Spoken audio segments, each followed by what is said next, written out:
স্বামী বিবেকানন্দজি মাত্র ৩৯ বছর জীবিত ছিলেন পৃথিবীর বুকে। এই ৩৯ বছর বয়সে তার কার্যক্রম আজকে তাকে জীবিত করে রেখেছে। তাই আপনাকে আমাকে এগিয়ে আসতে হবে। শহীদ বিরসা মুন্ডা তার বয়স কত ছিল, জীবন উৎসর্গ করেছিল, গুগল গিয়ে দেখুন, ৩০-এর কোটা পার হয়নি। শহীদ আশফাকুল্লাহ খান দেশের জন্য জীবন উৎসর্গ করেছিল, ৩০-এর কোটা পার হয়নি। শহীদ ক্ষুদিরাম বোস ৩০-এর কোটা পার হয়নি। শহীদ প্রীতিলতা ওয়াদ্দেদার 22 বছর বয়সে শহীদ হয়েছে দেশের জন্য। ক্ষুদিরাম থেকে শুরু করে আমাদের হুগলি জেলার ক্ষেত্রমোহন স্ট্রিটে বাড়ি শহীদ গোপীনাথ সাহা 30 বছরের কোটা কেউ পার করেনি, জীবন দিয়ে দিয়েছে দেশের জন্য। আমি আপনাদের জীবন চাইছি না, আমি আপনাদের সময় চাইছি, একটু পজিটিভ চিন্তা ভাবনা চাইছি। আগিয়ে আসুন না। মাস্টারদা সূর্য সেন দেশের জন্য জীবন দিয়েছে, আজকে তার আত্মবলিদান দিবস বিভিন্ন জায়গায় পালন হয়েছে। 36 বছর বয়সে জীবন দিয়েছে দেশের জন্য, মাত্র 36 বছর বয়সে। আর আমরা 36 বছর বয়সে আমরা যারা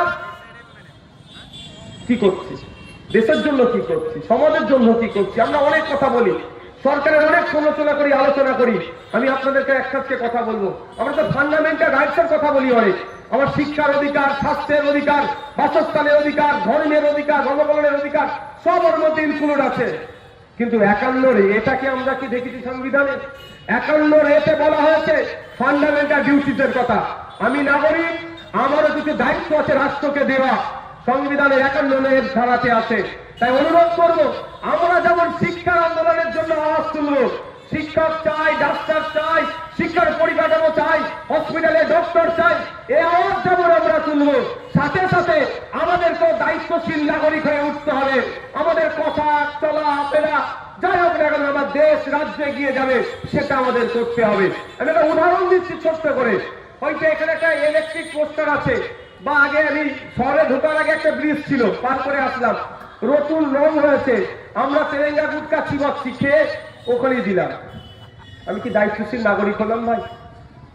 যেমন মমতা ব্যানার্জির দল চুরি করছে, তার বিরুদ্ধে আমি বলি ভাই, এটা আমাদেরকে শুধরাতে হবে। ওই যে রংটা করেছে অভিষেক ব্যানার্জি, মমতা ব্যানার্জি তার বাড়ির টালির চালাটা বিক্রি করে করেনি, আপনার আমার ট্যাক্সের টাকা থেকে রংটা হয়েছে। তা আমি আপনি গুটকা খেয়ে দিয়ে এলাম ওখানে ছুটে, তা আমার আপনার দিয়ে তো সম্পত্তিকে নষ্ট করছি আমরা। ও কালকে খারাপ হলে আবার রং করবে, টাকাটা কোথায়? ট্যাক্সের টাকা। সে ক্ষতি হচ্ছে, টাকা পানি বোতল আছে।